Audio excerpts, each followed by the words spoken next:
I can always cut that if I want to, like. I have a... Welcome to episode 22 of The Idiot's Odyssey. I'm Owen Murphy. I'm Fergal O'Connor. And here are your headlines. Christopher Nolan will be taking a break from saving cinema to save civilians from the Nazis. Alex Garland is going to be helping Natalie Portman back into her space pants, while Christopher McQuarrie will be helping Rebecca Ferguson take her heels off again. So our first news, anyway, is that Christopher Nolan's film that Warner Brothers decided to bookmark it as the 21st of July 2017 has actually got a story. Yeah, and a name. Oh yeah, vitally important as sometimes. And it'll be called Dunkirk. I might be pronouncing that horribly because apparently it's supposed to be based on the name of a French city. And it's during the evacuation of northern France during World War II. Well, first off, Dunkirk is pretty accurate. And secondly, Surely. if you want any more information, there is none. In pretty typical Nolan fashion, this thing is lockdown tight. However, there is a possible cast kind of mentioned in that he apparently wants it to be led by a young unknown actor or actress, I don't know. But the following people have been are in talks to join the ensemble cast: Mark Rylance, Kenneth Branagh, and Tom Hardy, of course, of who I suppose they just love working together, don't they? Wait, who's Mark Rylance? Is that a real person? Yes, sure. He was in Bridge of Spies by Steven Spielberg this year. Do we know who he played in Bridge of Spies? I haven't seen Bridge of Spies yet, have I? I've seen Bridge of Spies. Right, well, good for you. Hang on a minute then. So, for anyone who's seen Bridge of Spies, Mark Rylance was the spy of the title. Also, he'll be the BFG in the BFG. We found this out thanks to IMDb. Yeah, we're This hacks. episode We're complete comes to you hacks. courtesy of Wikipedia. Basically. Well, it looks like a decent cast anyway. Well, supporting cast, I suppose. And, at this stage, I don't think Christopher Nolan couldn't possibly get a bad cast for a film like. Yeah, I think if he just says movie, they probably just start flocking to him, which actually probably is exactly what happened here. Yeah, I wouldn't be surprised if Leo DiCaprio takes another swing in one of his films one of these days. And what's interesting is that it's about something that actually happened, and I wouldn't imagine that a lot of science in it, so this is probably the first film in a while for him that is no way science fiction.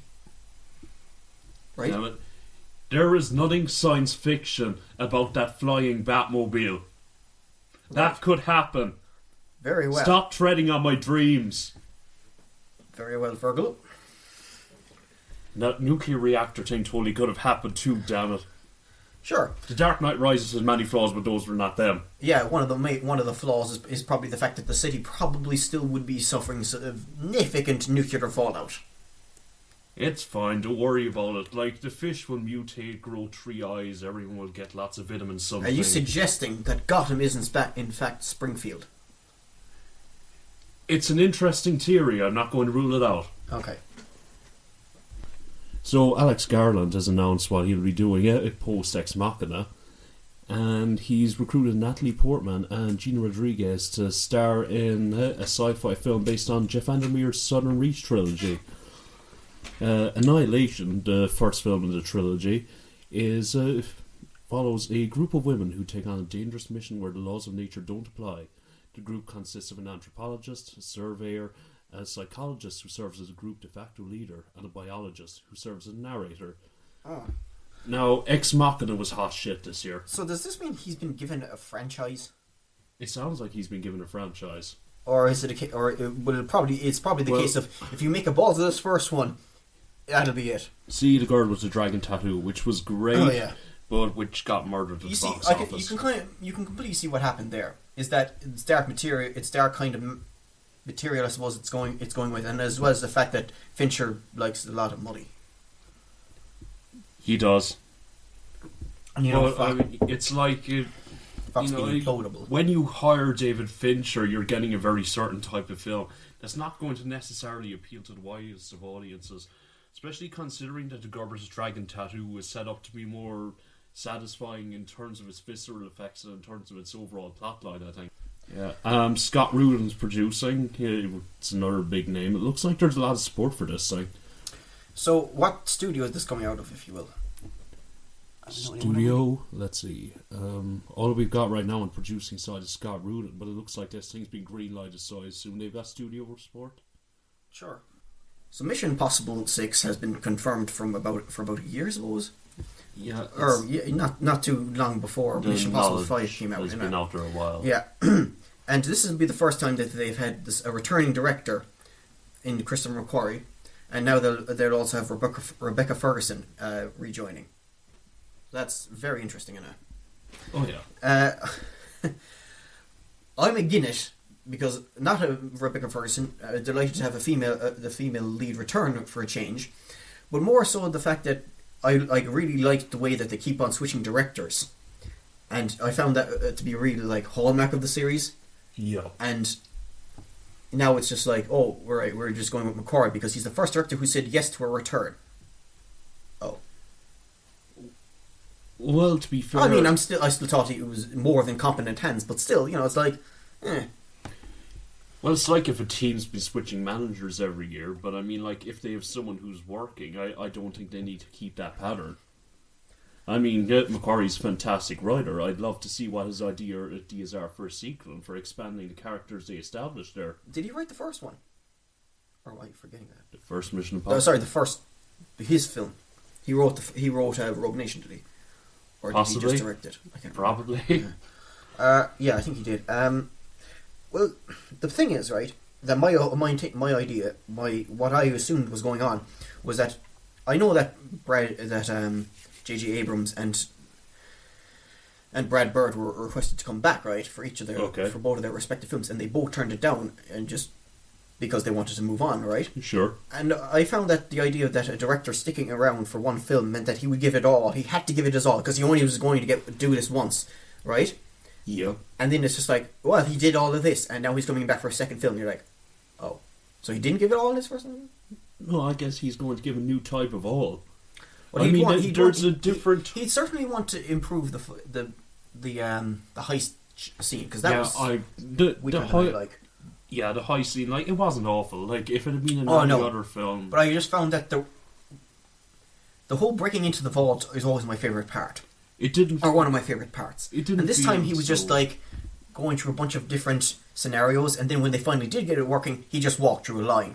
Yeah, and it didn't feel as acrobatic this time. I mean, it did feel very physical. At the same time, it was being compared with the whole the underwater thing, which was happening concurrent, but it technically wasn't the part of it. And even that was kind of like, well, he's not going to fucking drown. He could drown. It'd be a hell of a twist. It would have been a hell of a twist. Not the balls that that film showed, though. And it showed quite a bit of balls. Yeah, it did. Wait a minute. Yeah, okay, we're going to step off Tom Cruise's balls now. Okay, but yeah, and okay, getting back to the whole Rebecca Ferguson returning. She did a phenomenal job, so I'm very happy to see her back anyway. Yeah, super happy. It feels like there's a lot in that character's past. There's exactly, plenty more they can dredge up and explore. Because she had a very interesting chemistry with Tom Cruise's character, Eoin Hunt, and so it was very interesting to see more of that, if you will. Yeah, plus, she got away with kind of doing her own thing. She felt strong and independent as a character. Women. So another big franchise is having a bunch of unnecessary prequels, and it's not Fantastic Beasts and Where to Find Them this time. Oh, right, I thought you meant something else. Hunger Games prequels are coming. Yeah. I hate this fucking story. In the pretty fitting setting of a UBS Global Media and Communications Conference, aka a big business meeting for business people, Lionsgate Vice Chairman Michael Burns said that the studio is exploring developing prequels to The Hunger Games. Oh my god! And they claimed that if they go backwards, there would be arenas, which, to be fair, were the most interesting elements of Hunger Games that they stole from Battle Royale. Wait, I'm just looking at this. It just says the franchise will live on and on. If you put another "and on" in there, I'd have been like, "Oh, I'm going to kill this guy." Yeah, if you put another "on" in there, you could get Celine Dion to sing it. I will. I can see though that it would be interesting to see like the world before or the war before or whatever, but not at the expense of having to listen to all that bullshit. So much bullshit, like. I didn't want to watch the first Hunger Games films, okay? I definitely don't want to watch some prequels where they slowly go through the motions. But who knows what adventures Katniss Everdeen will have but the problem between is, right? now and the time that the franchise becomes unprofitable. Wait a minute. Yeah. Like, the thing is, you know that Jennifer Lawrence, the big attraction, won't even be in it. And Yep. right, like, it's always very frustrating. Because I didn't see the second film, right? But I saw the first film, and I saw the two halves of Mockingjay, Yeah. and they all kind of like, alright, these are okay, I guess, serviceable. But you're kind of like, what's the hell the big attraction now with this one? Because her acting seems to, or her character seems to be a wooden plank half the time, and you're just like, what's going on here? Well, Is she suffering from severe post-traumatic stress disorder, or the entire series? I don't know, man. It's like she's very repressed from growing up in this hard environment. One could say. Yeah, so it's you could make that a creative choice if you wanted. But I just don't. But the thing is, what I'm saying, I don't get the attraction. They stabbed Letty Kravitz. Exactly, and you're kind of like, and like they want to make this prequel series, right? And they're kind of like, the films themselves barely stood on their own. And especially towards the end, when people were like, really, two halves for this one film? Jesus Christ. Philip Seymour Hoffman could have been doing something good before he died. Yeah. And you're kind of like, the one basically, Jennifer Lawrence is probably still the one attraction to it, right? Yeah. And she probably wouldn't be in the prequels because that wouldn't make any fucking sense. And so it's like, right, really? Yeah, look, basically, we wish Lionsgate all the luck in the world in continuing with their Hunger Games fucking prequels. Jesus Christ. Okay. Prepare to enter a world of many more headshots, as John Wick 2 has begun filming. And a surprise has come from the set today, actually, as Keanu Reeves is after reuniting with Lawrence Fishburne. Yay! Yeah. Now, unless Lawrence Fishburne was hanging around which with is pigeons on a rooftop, you know, right. it's I'm totally not going to put it past the dude. Or the reporters couldn't tell Lawrence Fishburne apart from another actor. Oh. White reporters have been known to do that. Yeah, they have been known to do that. Then we have got a bit of a Matrix reunion on our hands here. Yeah, that would be kind of cool. When you think about it, right, with the Wachowskis, thank you. Sibling is kind of going in decline, we'll say. Like, let's face it.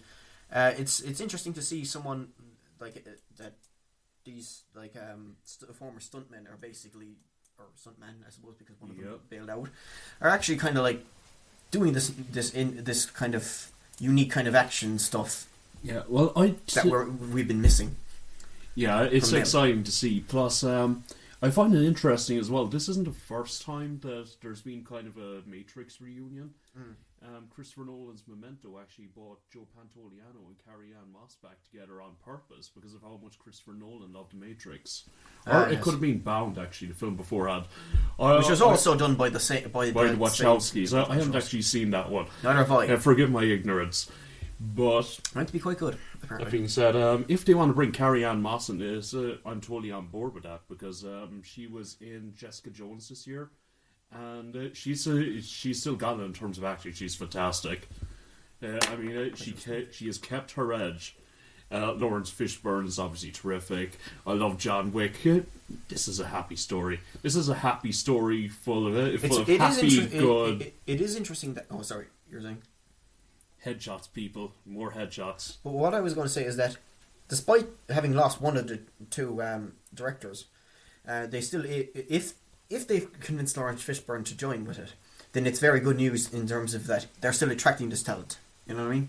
Absolutely. I mean, Lawrence Fishburne is the definition of presence. After 10 years of waiting, HBO have finally confirmed that a Deadwood movie is being made. After season 3, they were effectively promised 2 movies, and this is they're finally going through one of them. When the first 3 seasons were on, it was Timmy Oliphant and Ian McShane were starred in it, No word yet on if they return. I think they are, but seeing as that, what the hell else are they doing? Yeah. So, Owen, what was Deadwood about again? Cowboys in the time of cowboys, which seems fitting now, seeing as that I think afterwards Timmy Oliphant, who after he appeared in the first attempt at the Hitman movie, the Hitman game, movie, whatever. Yeah, that time. Yeah, after that he went on to do Justified, and I think that ended last season, or maybe the last year. Actually, I never saw the new Hitman film. The Timothy Oliphant last one. Oh yeah. Yeah. I haven't heard great things about it. And, anyway, that's all I have to say about Deadwood. Well, he was in Justified, and basically he was a modern day cowboy, and Uh-huh. Well, no wait, he wasn't a cowboy. He was a lawman who wore a cowboy hat. I see. Yes.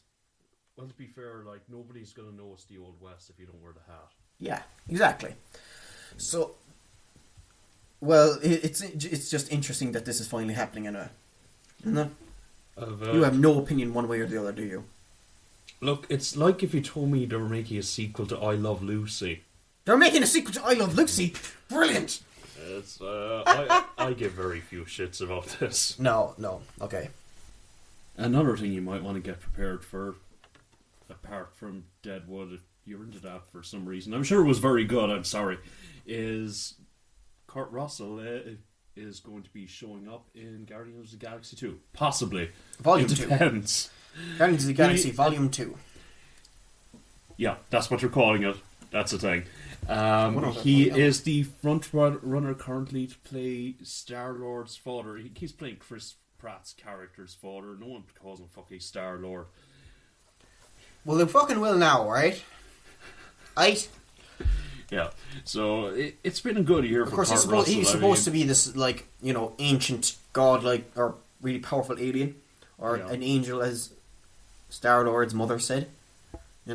Yeah, it suits because I feel like in the same way that his dad kind of disappeared in the 80s and didn't come back since, which is very similar to the trajectory of Kurt Russell's career.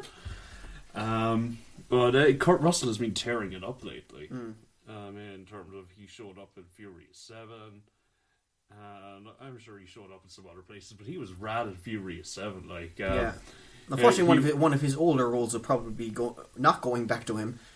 Because he was originally Jack O'Neill in Stargate film, and I don't know who's been recasting that, but it hasn't been him in it. Yeah, and he played Snake Plissken in Escape from New York, which of course, yes. Fortunately, they're not remaking, because Escape from New York was perfection on its own.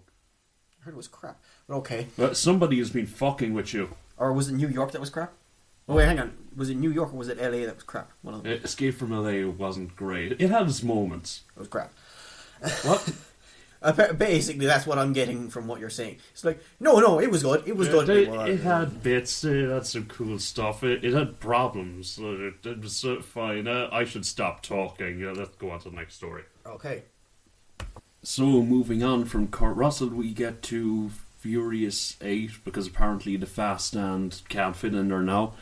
Which is probably going to have more Kurt Russell in it, I'm sorry. But it's going to be the first Hollywood film in decades to film in Cuba. Didn't he have a fake death in that film? Yeah, he had a fake death. I'm oddly okay with that, because, let's face it, that film, halfway through it decided, those laws of physics, that went out the window. Yeah, none of it. The Rock's just going to bust out of this cast. America! Yeah, that was the problem. Yeah. That was the least of the problems, Fergal. Nice work. You left logic at the door. It was still a good time. When the cars started going out of the plane, I was like, it's that kind of a film. I don't think there's been that kind of a film on that scale before. Yeah, and it was impressive scale-wise, isn't it? Yeah, I heard the bit where they were jumping from skyscraper to skyscraper. But basically, Furious 7 was, it gave no fucks. Yeah, fuck it, So, it's what the doctor ordered, Cuba, prepare yourself, because I'm pretty certain allowing a Furious film to be shot in your country might actually be considered an act of war. Yeah. Yeah, it's like, just lock yourselves indoors and hope the cars don't come crashing through your front window. It's definitely got interesting ramifications. I have no idea really what I'm talking about, but sure. Yeah, well, it's always nice to see the world becoming... I do not need a wide history open. lesson, so no one bloody tell me about that. And interesting as... no, getting into politics. Stop talking about politics. Get out, stop! Stop the recording, please. Oh, you're serious. So, Pacific Rim is not going to be made right now anyway. It's been shelved pretty much indefinitely in the same way that, Hellboy 3 is being shelved. Also, no word on Crimson Peak 2. I didn't know that it was going to have a sequel. I don't think anyone knows. But apparently, with his spare time, I'm going to fuck this up. Guillermo? Guillermo. That is what I said. Guillermo. No, you said Guillermo. Guillermo? You said Guillermo. What is it? It's Guillermo. Okay, Guillermo del Toro may be directing A Fantastic Voyage, and he'll be remaking it for Fox. There's no date set, but here's what is interesting, in that one of the production companies involved will be James Cameron's Lighthouse Productions, or whatever it is. James Cameron and Del Toro. I'm not fucking bothering with his first name for now, right? And wait, is it Benicio del Toro or Guillermo del Toro? That one, yeah, the second one, Guillermo del Toro. Okay. Anyway, and so it'll definitely be interesting. Again, like Del Toro's got a very unique kind of vision, and dark and cheerful at the same time. Yeah, I mean Guillermo del Toro. It's sort of not necessarily in Blade, but I mean, like, I feel like a lot of the time it's sort of, you take a fairy tale and then marry it to like incredibly just chilling horror. Yeah, just a lot of his chilling, films like, do that. face horror. There's a lot of body horror. Man, you'd be very confused at what the hell The Hobbit would have been like if he did direct it. Yeah, I can see it. Although, to be fair, it probably wouldn't have had that fucking musical scene. What musical scene? The Hobbit? I may have blanked. Oh, the one in the start? The first one? Yeah. Yeah. There you I'm go. disappointed sometimes. Yeah. But moving beyond that... Seriously, yeah.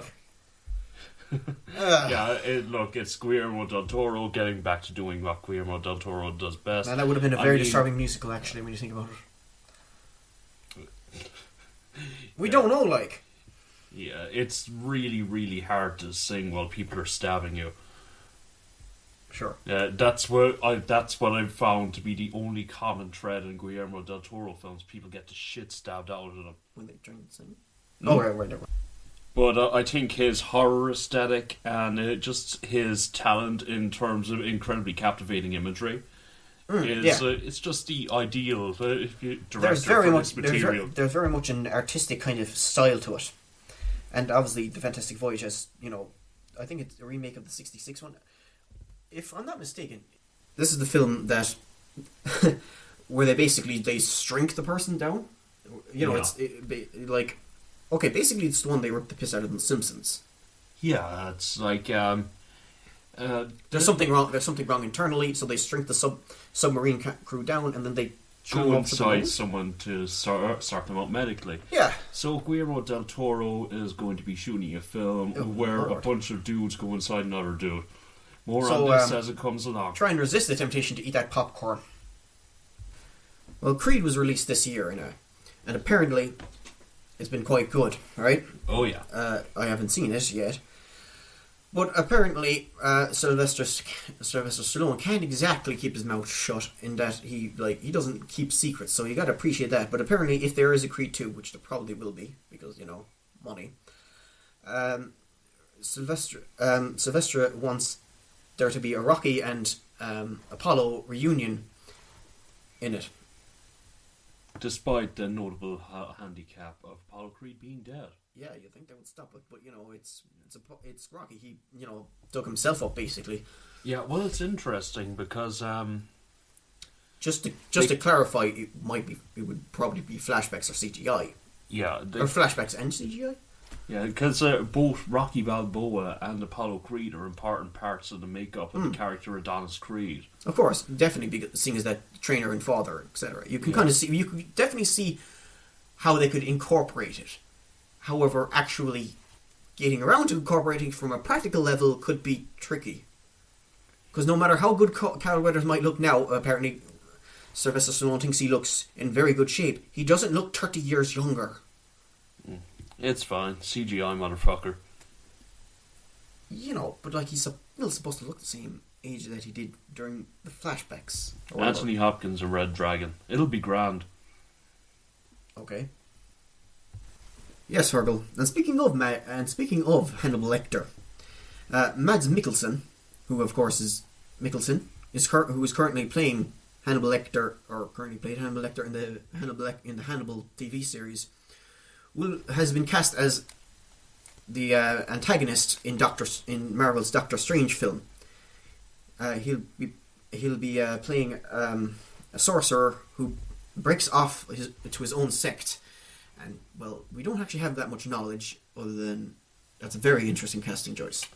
Also, well, Mads Mikkelsen is great. Yeah. That's what I'm saying. I mean, he's very sinister without being overly sinister. You know what I mean?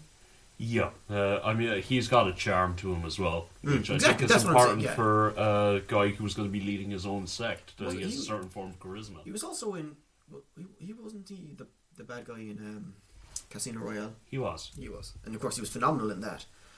And so a lot of people have been saying that he should have more film roles, and well he's got a pretty decent one here. Yeah, I think the larger issue here is that Marvel really just don't give a shit anymore, do they? What do you mean? That he's such a big actor or something? No, it's like they started off with like Iron Man, and they kind of tried to justify it like he's a dude in an iron suit. Oh, you mean the magic thing? I think I touched on this before when DC were basically introducing Wonder Woman, and I was thinking, well, she has this magical crap going on apparently. Yeah. And in the same way that kind of doesn't gel with me, in the same way that universe, and in the same way that Doctor Strange actual genuine magic doesn't really gel with the scientific world of seemingly scientific world that the Marvel universe had going. Yeah, it's like Marvel, like they started off with Iron Man, then they pushed the boundary out a little with Thor, but that was an extra dimensional thing. Thor, I think Thor goes with with Clark's kind of law of advanced science appearing like magic, Yeah, exactly. And that was totally cool. They had a scientist as the main kind of Earth-based character, just to show, there also another Swedish guy, I think.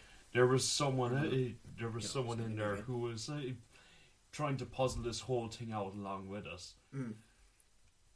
And then, it's just like, we get to Doctor Strange and the Marvel are just like, fuck it, he's a wizard, let's go. Yeah, but that's the thing, this is actual magic. This is like, oh, you're a magician. No, you're an actual wizard. We're going into some fucking Disney Fantasia shit here. But that's the thing.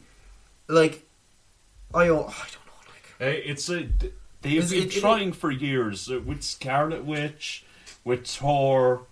They've been stretching the boundaries to see what they can get away from, and now they've finally discovered they can get away with adding a fucking wizard to the universe. Okay, hang on a minute. Iron Man is fucked. They're pretty sure they can get away with it. They're probably going to get away with it. But the film hasn't come out yet, and they're pumping in a lot of prestige actors and all this kind of crap that we mentioned before.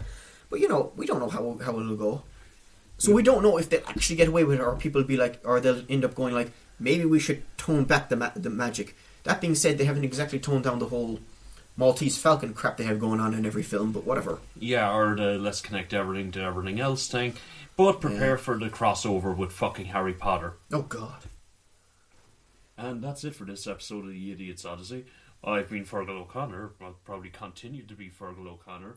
And you can find me on Twitter at Interspammer. And I'm Owen Murphy.